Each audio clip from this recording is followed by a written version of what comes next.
Mes 3 ingrédients pour faire un livre à ma façon sont une boîte de jeu, un oreiller et une fenêtre.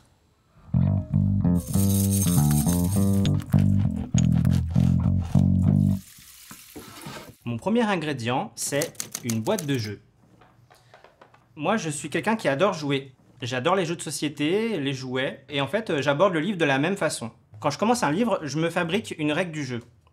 Et c'est une règle que je vais suivre après pendant toute la fabrication du livre. Par exemple, dans celui-ci, mon jeu, c'était de créer une histoire qui se passe en 7 jours. Donc en fait, j'ai marqué les jours, j'ai utilisé les 3 couleurs primaires, et puis le fait de dessiner plein de choses dans les marges autour du texte. Voilà. On peut imaginer qu'un livre, c'est comme une boîte de jeu. Ça, c'est un livre qui parle d'une ville. C'est un livre avec des maisons, avec des sapins. Dans ce livre-là, il y a des petits animaux et il y a des habitants. Et donc, en fait, je vais tout organiser dans cette petite boîte pour que tout aille bien ensemble. Je vais faire un petit univers cohérent qui doit tenir à l'intérieur de la boîte. Et normalement, si j'ai bien travaillé, si j'ai pas trop fait n'importe quoi, quand je referme la boîte, tout tient dedans. Et si jamais je mets des éléments qui n'ont rien à voir, qui n'ont rien à faire dans ce livre, voilà. Vous 3, vous n'avez rien à faire dans ce livre. Quand on est devant une page blanche, c'est très intimidant. On peut faire tout ce qu'on veut dans l'univers. Et donc, on peut arriver à ne faire rien du tout finalement. Le fait de passer par une règle du jeu, par me mettre un cadre, réduire tout l'univers à une petite boîte dans laquelle il y a 2-3 choses à respecter. Voilà, ça m'aide à trouver des idées. Mon deuxième ingrédient, c'est l'oreiller. Parce que j'adore dormir.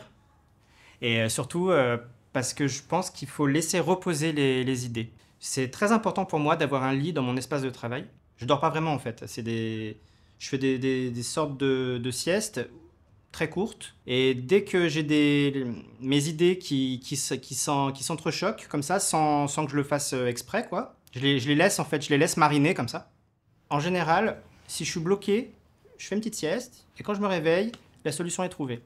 Et donc quand j'ai pensé mon atelier, il fallait absolument qu'il y ait de la place pour mettre un lit, pour bosser quoi. Mon troisième ingrédient, c'est une fenêtre. Ça sert à regarder à l'extérieur.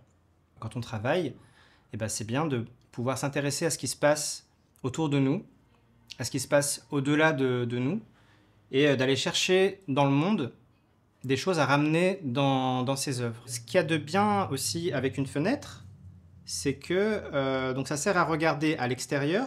Et donc ça, c'est le paysage extérieur, voilà, avec des arbres, avec des maisons. Mais si on se place de l'autre côté et que je regarde à l'intérieur de chez moi, je vois ma petite déco avec des trucs rigolos, je vois ce qui me plaît, je vois mes obsessions, je vois ce qui me correspond, ce qui est ma personnalité et ce que j'ai envie de montrer aux autres.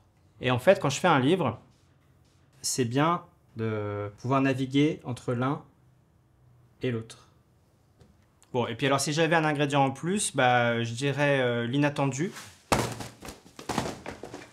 Pour pouvoir attraper en vol une piñata dans la vie de tous les jours, faut tout le temps rester à l'affût, s'attendre à rien, mais aussi à tout. Et ne jamais dire non. Savoir accueillir les surprises quand elles viennent et pouvoir les intégrer dans son projet, pouvoir les nourrir et en faire quelque chose. Et si on le fait bien, et si on en prend soin de cette surprise, on peut avoir dans notre livre des friandises en plus.